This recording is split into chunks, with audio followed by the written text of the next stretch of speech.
Drake Milligan about. When country music newcomer Drake Milligan moved from Fort Worth to Nashville, he didn't just come here to sing. He came to listen. Just 19 years old, armed with an appreciation for the history of country music, Milligan listened in CO writes and recording sessions, where songwriters taught him how to tell a story. Legendary producers taught him how to use the mics in studio as a vehicle for his voice. Seasoned musicians were willing to back the new guy, and his country music heroes shared insightful advice on how to seamlessly shift from the studio and the stage, letting things snowball from there. Now 23 years old, having taken in all that wisdom, he's ready to introduce himself to the world with the release of his debut EP, Drake Milligan. It was Milligan's intent to pen every song on his first release, but he knew that he'd be better off if he didn't go it alone. Word got around, and I was invited into more and more CO writes, and finding my own sound was what that was all about. I wrote for the last 3 years. I write every day. You realize when you get to Nashville that you have to write thousands of songs before a really good one comes out. He says that's where his heroes came in. Milligan was able to book writing sessions with industry legends like Bill Anderson, Dean Dillon, Monty Criswell, Marv Green,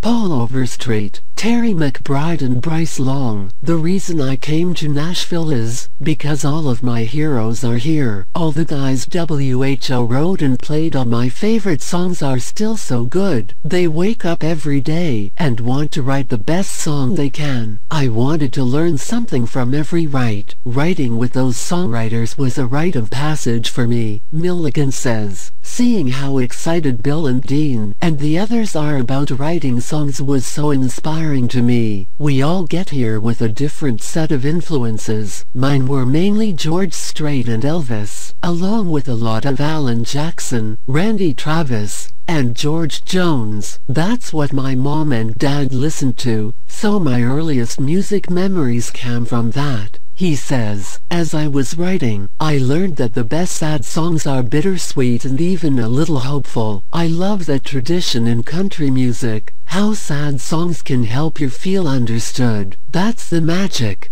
Because not everything in life is sunshine and rainbows. Once the songs were written, it was time to find a producer. Milligan enlisted the award-winning music producer and industry icon Tony Brown and songwriter-producer Brandon Hood. Brown first discovered Milligan's talent as a performer when he saw him portray Elvis Presley in the 2017 CMT TV series Sun Records, an adaptation of the Tony-winning musical $1 Million Quartet. It was then time to record, and Milligan opted for seasoned session musicians. WHO played on the music he was raised on. When I hear Stuart Duncan, George Strait, Alan Jackson, George Jones, Tim McGraw, Clint Black, John Prine, Travis Tritt, Dolly Parton, Reba McEntire, Elvis Costello, Barbra Streisand, playing fiddle on my record. It takes me back to all the songs I loved that he played on. He says, the EP also boasts renowned piano player Gordon Mote. I figured a guy like that wouldn't even want to play on a new guy's record. He admits, even though he's more of an old soul heart than a so-called new guy. Finally, when it came time to unearth his very own sound, the Nashville newcomer turned to his roots. Texas, growing up in Fort Worth, and loving the outdoors as much as he loved music, Milligan's intent was always to sound like Milligan, as opposed to merely copying the sonic vocals and instrumentations of his heroes. While the family's scrapyard business was never his plan B, he still thinks of Texas as home and Nashville as his home base. There's no way I could have made this record in Texas. The songwriters and players here are the best in the world. I don't want to ever lose my roots, Milligan says, but Nashville is like no other place in the world. The result is his debut EP,